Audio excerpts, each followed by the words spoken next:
இன்று உலக சிரிப்பு தினத்தை முன்னிட்டு சமுதாய கருத்துக்களை புதிய பரிணாமத்தில் நகைச்சுவையாக வழங்கி வரும் கேலியுடன் நடத்திய நேர்காணலை கொண்டு வருகிறது இன்றைய நமது சிறப்பு கண்ணோட்டம். கேலி கனகா சிங்கப்பூரை பூர்வீகமாக கொண்ட தமிழ் பெண். பேஸ்புக்கிலும் இன்ஸ்டாகிராமிலும் வெளியிடும் தனது நகைச்சுவை காணொலிகளால் அதிரடி படைத்துக் கொண்டிருக்கும் இவருக்கோ வயது 29 தான். இவரின் காணொலிகளில் கே மற்றும் தாய் என இரண்டே கதாபாத்திரங்கள் தான். இரு கதாபாத்திரங்களையும் தனித்தனி திறமையுடன் கையாளுவதில் வல்லவர் இவர். இந்திய குடும்பங்களில் சாதாரணமாக நடக்கும் சின்ன சின்ன சம்பவங்களை வெகு இயல்பாகவும் வேடிக்கையாகவும் சிந்திக்க வைக்கும் வகையிலும் கருத்துக்களை மக்களின் மனதில் பதிய வைக்கிறார். கடுமையான தருணங்கள் கேலியின் வாழ்விலும் இருந்தன. நகைச்சுவை உணர்வால் அதனை வெற்றி கொண்ட ரகசியங்களை நம்முடன் பகிர்கிறார் கேலி. 2015 or 16 வந்து நான் வந்து டிப்ரெஷன்ல இருந்தேன், ரொம்ப சோகமா இருந்தேன். சோ நான் நினைச்சேன் சரி நம்ம வந்து அந்த வீடியோஸ் பார்த்துட்டு இருந்தேன். அப்ப வந்து ஒரு பாயிண்ட் ஒன்று இருந்துச்சு, 15 செகண்ட்ஸ் அவ்வளவு சிரிக்க முடியுது. சோ நம்மளும் பண்ணலான்னு அவங்களாம் வந்து ஆம்பளைங்க பொம்பளைங்க மாதிரி அவங்க அப்பா மாதிரி ட்ரெஸ் பண்ணி பண்ணாங்க.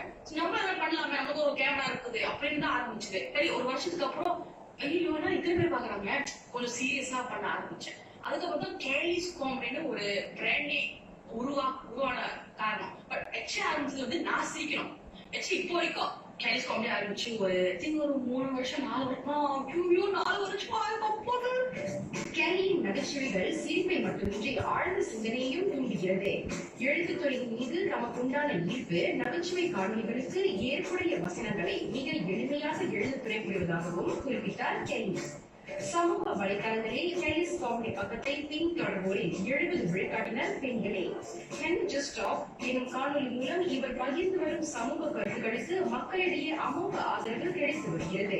ரைட்டர் சோ எனக்கு நான் வந்து இந்த வீடியோ பண்ணிட்டு இருக்கும்போது நம்ம வந்து இந்த வீடியோல வந்து இந்த மெசேஜ் சொல்றோமா, இன்னும் நீங்க வந்து மெசேஜ் சொல்றீங்கன்னா அவங்க சொல்லிதான் எனக்கே தெரியுது. கெமிக்கல்ஸ் ரொம்ப சீரியஸ் ஆரம்பிச்சேன்.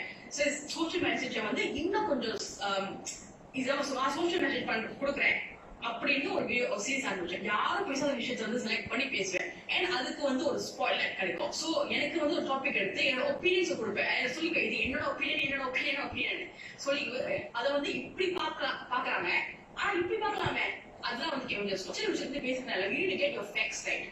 நம்பர் சொல்றேன், மனுஷன் சொல்றேன், ஆக்சுவல் பீப்புள் பத்தி பேசுறேன். சோ ஆல் தி டைம் நான் வந்து என்னோட ஃபேக்ட்ஸ் கரெக்டா இருக்குதா அதை பத்தி நான் ரொம்ப ரிசர்ச் பண்றேன். சோ அதுக்கு வந்து யூடியூப் ரொம்ப டைம் எடுத்துப்பேன், ஒரு அட்லீஸ்ட் 2-3 days.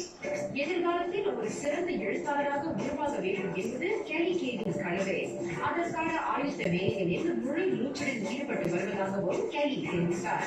ஃபியூச்சர் பிளான் வந்து ஒரு பெரிய நடிகை ஆகணும், ரைட்டரா ஆகணும், அந்த மாதிரி சொல்ல எனக்கு ஆசை. ஆனா இல்ல, எனக்கு வந்து இப்போ வந்து நிறைய நான் வந்து ஒரு ரைட்டர், ஆக்சுவலி அந்த ரைட்டர் நடிகை கூட இல்ல.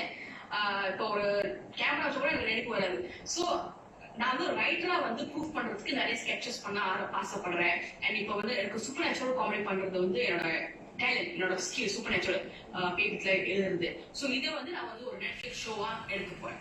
நகைச்சுவை காணொலிகளை வெளியிட தொடங்கிய போது கேலி கடும் விமர்சனங்களை எதிர்கொண்டார். அதனால் அவர் துவண்டு விடவில்லை. பல பரிணாமங்களில் தனக்குரிய பாணியில் நகைச்சுவை காணொலிகளை வெளியிட்டு மக்களின் மனதை வென்றிருக்கிறார் கேலி.